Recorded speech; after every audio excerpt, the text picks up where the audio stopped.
na. Kukunin na natin siya mga kalapatids. So, ihahagis na natin. Sana makabalik sa tunay na may-ari ito. Yung ating lost visitor na off color.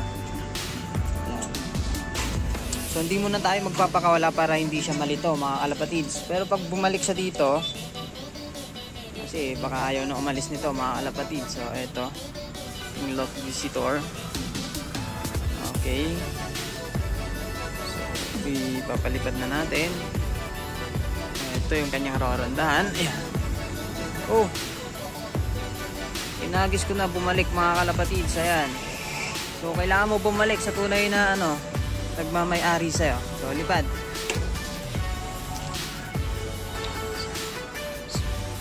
Binubugaw ko siya mga kalapatids. Kasi bawal tayo magdagit. Ay nako. Mabalik dito talaga mga kalapatids. Ito siya ating yan. White flight.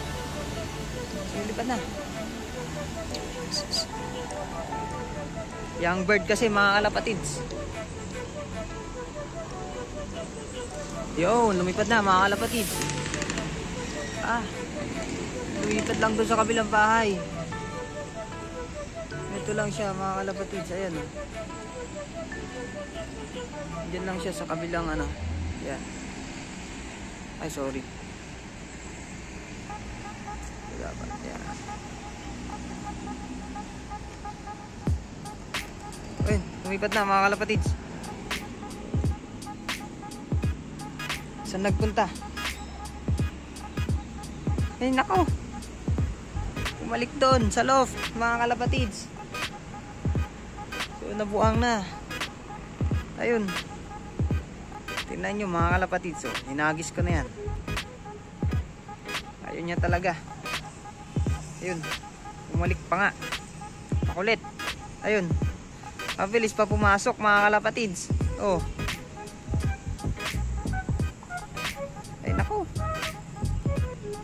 Ayun o, magkukusa na yan.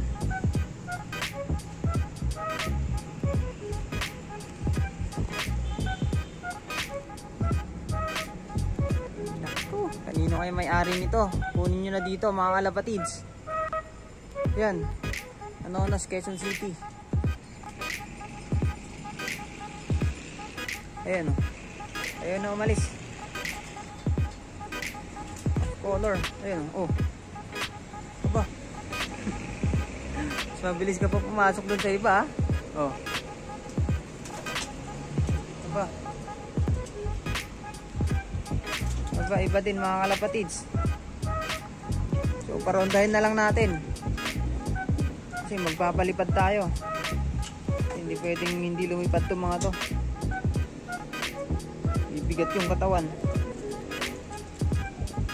Okay. Let's go. Palipad na tayo. Ayan mga kalapatids. So nagparonda tayo. Ayan.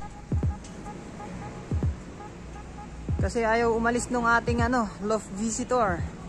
So pinaronda ko na lang yung ibon natin. Hindi kasi pwedeng hindi rumonda yung mga yan tuwing umaga para masanay sila lumipad. Ayan. 4 yung racing ko dyan. So lahat na yan. Mga homer, mga kalapatids. Ayan. So yung iba kung napapansin nyo, mga walang buntot. Pinagtatanggal ko yung buntot mga kalapatids. Oh. Lipad lang kasi bumabagal sila mga kalapatids. Although mabagal naman talaga sila. Bumibigat lang yung katawan.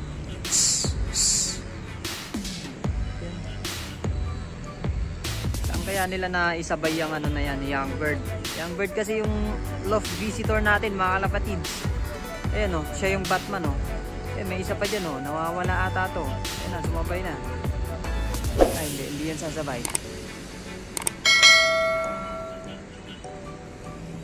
So eto. Ayan. Ito yung mahirap kasi dito sa Quezon City mga kalapatids. Etong mga young bird. Pag nagpakawala ka, ayan, mataas yung chance na mabibihag sila. So ayun, kasama pa rin nila. Ilan na yan? 11 na ata yan mga kalapatids. 11 minute 5. So 6 na homer. Pero Moronda. Yan. Mainit na. Anong oras na mga kalapatid? 9:30 in the morning. Yan. Wala na. Nadapo na yan mga kalapatid. Kasi pag hiningal sila, sanay sila na ano, dadapo na lang. Pero at least, napaparonda natin sila. Ayan. Ating mga homer. So, nagpalipad na si Calvo. Yung ating, ano. Yan. Ano, kalapate ni Calvo. Itong, ano, mga nakakalat na yan. Dadagitin yung ibon ko, mga kalapatins. Pero, sige. Hindi natin maiwasan yan. Kasi tuwing magpapalipad ako, nagpapalipad din yan, mga kalapatins. Talagang sinasabayan niya yung aking mga young birds. Ayan. Hintayin lang natin dumapo itong mga to. Matibay din pala sila. Ayan. Ano, yung kay Calvo. 1, 2, 6. 6 yung kay Calvo. Yung akin na wala na, mga kalapatins. Dumapo na. Andun na. Yan. Yan sila palagi. Sila dadapo. Kasi ilan yan? 1, 2, 3, 4, 5, 11. Dami, diba mga kalapatins? Yan, nag-out tayo ngayon ng ating mga young bird. Yan, may kukuha na ng 2. Nagabulakan, pero hindi pa nag-chat sa akin mga kalapatins. Ito yung ating ano, patuka. Nabasa kagabi. Naiwanan ko sa labas mga kalapatids. Ayan. Ito. So durog yung GMP3. GMP3 kasi ang hinahalo ko hagibis. Ayan. So dami. Sayang. Pero pinapatuyo ko lang. Papakain din natin to mga kalapatids. Sayang eh. So ayan. Dire-diretso lang. So ayun, nandun pa rin yung ano, young bird. Nandun sa kabila. Okay, hanggang dyan lang muna yung video natin mga kalapatids. Yan, thanks for watching Pops Wendell TV. So maraming salamat sa patuloy na pagsuporta mga kalapatids. Yan mga ka-homer. Yan, iangat natin ang homer sa Pinas.